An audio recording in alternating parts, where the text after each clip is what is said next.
आज मी तुम्हाला इथे खमंग खुसखुशीत पातळ लाटून सुद्धा टम्म फुगलेली अजिबात ऑइली नसलेली पुरी कशी करायची हे दाखवते। इथे पुऱ्यांमध्ये मी रवा, बेसन, मैदा काही घातलेलं नाहीये, फक्त कणकेच्या पुऱ्या केलेल्या आहेत। तरी सुद्धा ह्या पुऱ्या शेवटपर्यंत फुगलेल्या खुसखुशीत खमंग अशा राहतात आणि अजिबात तेलकट होत नाहीत। इथे मी तुम्हाला ज्या टिप्स दिलेल्या आहेत त्या सगळ्या टिप्स मी तुम्हाला डिस्क्रिप्शन बॉक्समध्ये देते। त्या सगळ्या टिप्स तुम्ही फॉलो करा की तुमच्या सुद्धा पुऱ्या अशा खमंग खुसखुशीत आणि फुगलेल्या होतील। आणि बऱ्याच वेळ ह्या पुऱ्या फुगलेल्या राहतात।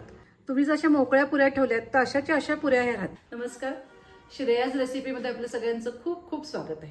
तुम्हाला माझा व्हिडिओ आवडेलच तेव्हा माझ्या व्हिडिओला लाईक करा, जास्तीत जास्त शेअर करा आणि अजून माझ्या चॅनलला सबस्क्राईब केलं नसेल तर प्लीज सबस्क्राईब करा, बेल आयकॉन प्रेस करायला विसरू नका। चला तर मग आता साध्या सोप्या सरळ पद्धतीने अशा टम्म फुगलेल्या पुऱ्या कशा करायच्या ते आता बघूया। पुऱ्यांकरता 2 वाट्या कणिक घेते, गव्हाचं पीठ घेते, असं प्रेस करून घ्यायचं। मीठ थोडंसं घालायचं, पाव चमच्याला कमी घातलं तरी चालेल आणि 1 चमचा साधी साखर घालायची। मिठामुळे पुरीला छान चव येते आणि साखरेमुळे पुरी छान फुगलेली राहते आणि त्याला रंग चांगला येतो। हे सगळं मिक्स करूया। साधीच साखर घालायची, पिठी साखर नाही घालायची। आता आपल्याला तेल घालायचं आहे ह्याच्यामध्ये, तर ते तेल गरम करून घालायचं आहे। 2 चमचे तेल घालायचं, 2 ते 3 चमचे तेल घातलं तरी चालेल। तुम्हाला मुद्दाम दाखवते, हा बघा आपला नॉर्मल चमचा आहे तो चमचा भरून असे मी 2 चमचे तेल घेतलेलं आहे। आता हे तेल मी गरम करून घेते। इथे मी रवा, बेसन काही घालत नाहीये, काही न घालता सुद्धा आपल्या ह्या पुऱ्या खूप सुंदर होतात। रव्यामुळे कधी कधी पुरीचं वरचं कव्हर असतं ते लगेच त्याचा तुकडा पडतो आणि बेसन घातलं की थोडंसं तेल पितात, त्याच्यामुळे ह्याच्यात मी काही घालत नाहीये। पण तुम्हाला हवं असेल तर तुम्ही रवा घातलात तरी चालेल, पण काही न घालता सुद्धा ह्या पुऱ्या अतिशय सुंदर होतात। हे सगळं मिक्स केलेलं आहे। आता तेल घालूया। तेल चांगलं गरम करून घ्यायचं। तेलाचा वास येतो बघा गरम झाल्यावर, तेवढं गरम करायचं। अगदी धूर यायला नको, पण चांगलं गरम झालं पाहिजे। आता हे तेल घालूया। हे बघा आवाज आला असेल, एवढं गरम झालं पाहिजे। हे आधी चमच्यानेच सगळं मिक्स करूया। तेल गरम आहे। आता हे सगळं आधी हाताने छान कालवून घेऊया। सगळ्या कणकेला तेल व्यवस्थित लागलं पाहिजे। खूप सुद्धा तेल घालायचं नाही, नाहीतर मग पुऱ्या तेल पितात। पण अजिबात तेल घालायचं नाही असं सुद्धा करायचं नाही। तुम्ही अजिबात तेल घातलं नाही तर ती पुरी थोडीशी कडक होते आणि चवीला चांगली लागत नाही। ही पुरी चवीला खमंग आणि खुसखुशीत अशी लागते। ही बघा अशी मूठ वळली गेली पाहिजे। आता ही कणिक आपल्याला घट्ट भिजवायची। ज्या वाटेने मी गव्हाचं पीठ मोजून घेतलं होतं त्याच वाटेने मी अर्ध वाटी इथे पाणी घेतलेलं आहे। अगदी गार घ्यायचं नाही, कधी कधी नळाचं सुद्धा खूप गार असतं, त्याच्याकरता मी जरा म्हणजे किती अगदी 2च सेकंद गरम करून घेतलेलं आहे ते घालते। घट्ट भिजवायचं, त्याच्यामुळे पुऱ्या तेलकट होत नाहीत। गरम तेलामुळे पुऱ्या खुसखुशीत होतात। असे लहान लहान गोळे करून घ्यायचे। घट्ट कणिक भिजवताना एकदम भिजली जात नाही, ही सुद्धा एक टिप आहे। आधी लहान लहान असे गोळे करून घ्यायचे आणि नंतर मग सगळे ते एकत्र करायचे। लागलं तर थोडंसं अजून पाणी मिक्स करूया। अगदी घट्ट अशी कणिक भिजवलेली आहे। हे बघा किती घट्ट आहे बघा। हाताला अगदी थोडंसं तेल घेतलेलं आहे, त्यांनी हे सगळं पुन्हा मिक्स करून घेते व्यवस्थित। 2 वाट्या कणके करता मला अर्धी वाटीने वर 2 चमचे एवढं पाणी लागलेलं आहे। गव्हावर पण असतं, कधी कधी थोडंसं जास्त लागू शकेल। फक्त घट्ट भिजवायची हे लक्षात ठेवा। गव्हाचं पीठ पण अगदी जाड नाही पाहिजे, कधी कधी बघा दळून येतं ते असं जाडसर असतं, तसं जर असेल तर चाळून घ्या। मैद्यासारखं पाहिजे, अगदी मैद्या एवढं नसतं तरी चालेल, पण गुळगुळीत पाहिजे। आता हे कमीत कमी अर्धा तास तरी झाकून बाजूला राहू दे, मग पुऱ्या करूया। अर्धा तास होऊन गेलेला आहे, कणिक चांगली भिजली गेली आपली। हे बघा एवढी घट्ट पाहिजे।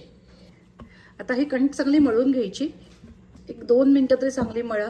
जास्त असेल तर 2 भागात करून मळा, 2-3 भागात करून व्यवस्थित मळली जाते। छान मळून घेतलेली आहे। आता एक भाग बाजूला असा राहू दे, तो झाकून ठेवून द्यायचा असा।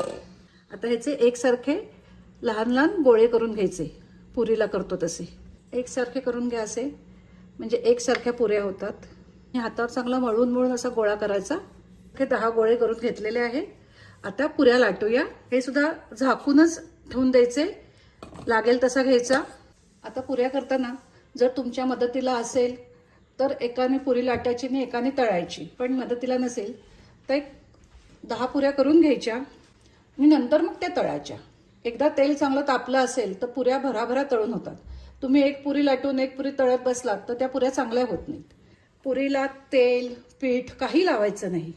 हे बघा किती छान झाली बघा. आणि चांगली पातळच लाटायची. तुम्ही जाड पुरी केली तर ती पुरी फुगेल, पण ती तेल पण खूप पिते.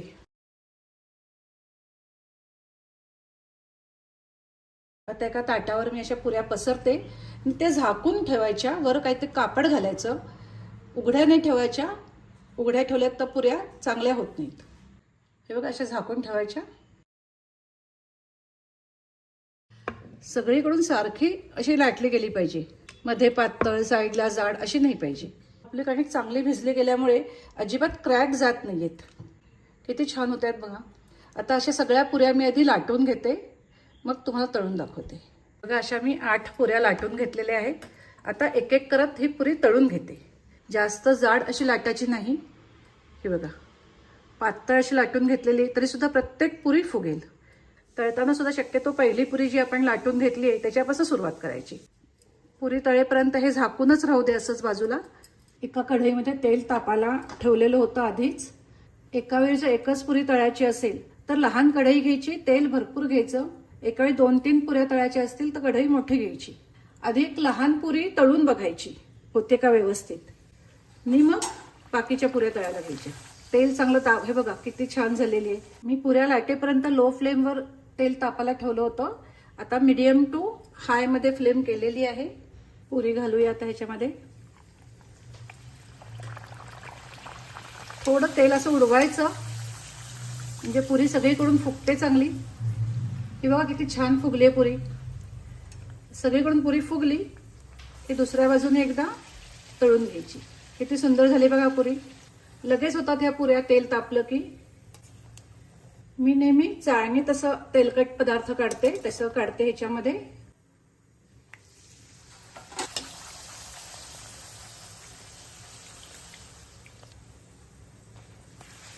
असाच रंग पाहिजे. साखरेमुळे रंग खूप सुंदर येतो. असं 2-3 चाळणीत तुम्ही काढलेत ना की मग टिश्यू पेपर वगैरे काही लागत नाहीत. अजिबात तेलकट पुऱ्या होत नाहीत.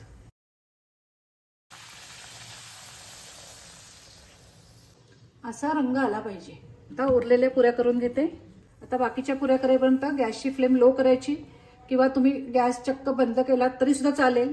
नंतर पुन्हा तेल तापवून घ्यायचं. हे बघा अशा आपल्या सगळ्या पुऱ्या झालेल्या आहेत. प्रत्येक पुरी फुगलेली आहे. आता वरचा तुम्हाला पापुद्रा काढून दाखवते. किती छान झालाय बघा. लगेच पापुद्रा निघतो आणि आत बघा अजिबात तेलकट नाही. ही बघा.